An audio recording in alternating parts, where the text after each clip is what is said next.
1:51, nos metemos de lleno a la entrevista. Está con nosotros el doctor David Vera Trujillo, decano del Colegio Odontológico de Lima. ¿Cómo está, doctor? Muy bien, muy contento de estar aquí, Gerardo. Bien, las cifras preocupan. 8.000 odontólogos, 8.000 dentistas falsos en la ciudad de Lima, trabajando, engañando a la gente.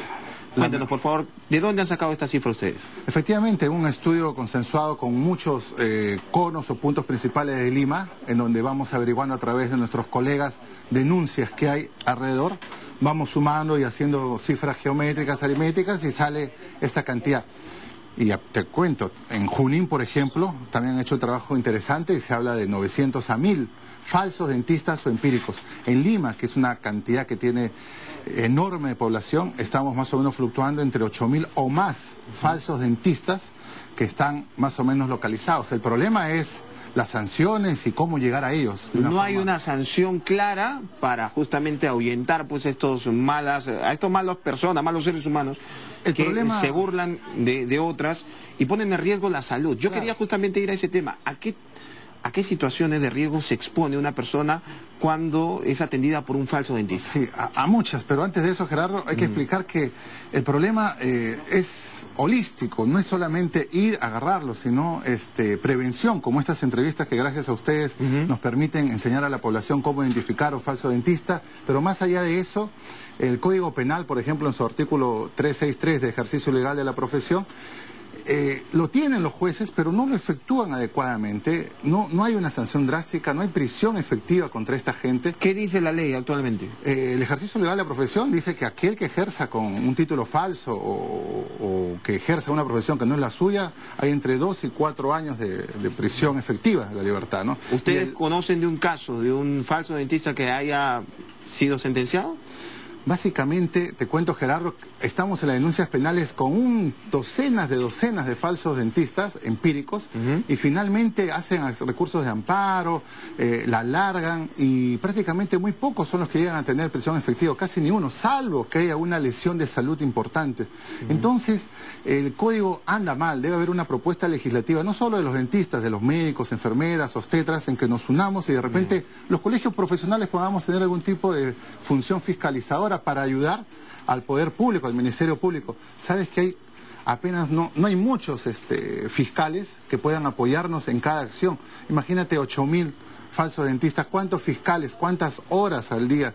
Claro. En llenar solamente el parte se toman 2 horas. Imagínate cuántos años acabaríamos con ellos. Claro, pero lo que mucho ayuda, lógicamente, es la denuncia del afectado, porque deben haber personas que ni siquiera se dan cuenta de que las está atendiendo no un profesional y lógicamente no hacen la denuncia respectiva, o el daño es menor y dicen, no, ¿para qué voy a denunciar? Claro. Entonces, bueno, pero vamos, doctor, ¿cómo uno puede identificar que se trata de un dentista falso? Un dentista falso, que a veces son técnicos dentales que quieren hacer de dentistas. Hay muchos técnicos dentales que yo respeto, o son estudiantes que se quedaron a mitad de carrera, o son gente ni uno ni otro, son gente inescrupulosa. Sí. Perdón, sí, díganos. Entonces, me llamó la atención la placa, por ejemplo.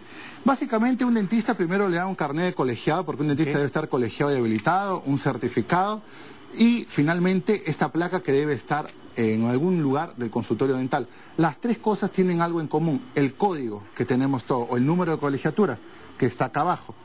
Todo dentista tiene que tener un número de colegiatura. Inmediatamente usted tiene el número de colegiatura, entra a la página web o hace una llamada telefónica al Colegio Odontológico del Perú o al Nacional, o en su región, si usted está en provincia, y pregunta por el número de colegiatura si existe o no. Esa es la única manera certera de saber si uno está ante un falso dentista. Claro, porque no se deje engañar con que aparezca o no el número, porque puede ser un número inventado, un número incluso de un dentista ya fallecido. Te contaba en el intermedio de que hemos a veces agarrado a gente con el Poder Judicial, la policía, la DISA, etcétera. Vamos y nos dan un número de colegiatura, un varón, y cuando entramos al sistema es de una doctora fallecida hace tiempo. Entonces la gente ve un número y piensa que está atendido por un dentista y no lo es. Claro, tampoco se deje engañar por cómo luce la placa, ¿no? Porque pueden haber placas muy bonitos, ¿no? Pero uno se los manda a hacer, pues, ¿no? Vas a consultorios que ves muchísimos diplomas y sabes que lo puedes hacer rústicamente, ¿no? La mejor forma es el número de colegiatura. Y en la actitud que tenga el dentista. Uno va, se sienta, bueno, ve la placa, no tiene pues ya lamentablemente el tiempo cómo comprobar, pero ¿Cuáles son los pasos que uno puede identificar y detectar que no se trata de un real dentista? Primero, por sobre todo la higiene que pueda tener o no el sitio, ¿no? Un dentista capacitado, colegiado, habilitado, sabe de que tiene que tener las cosas limpias, ordenadas.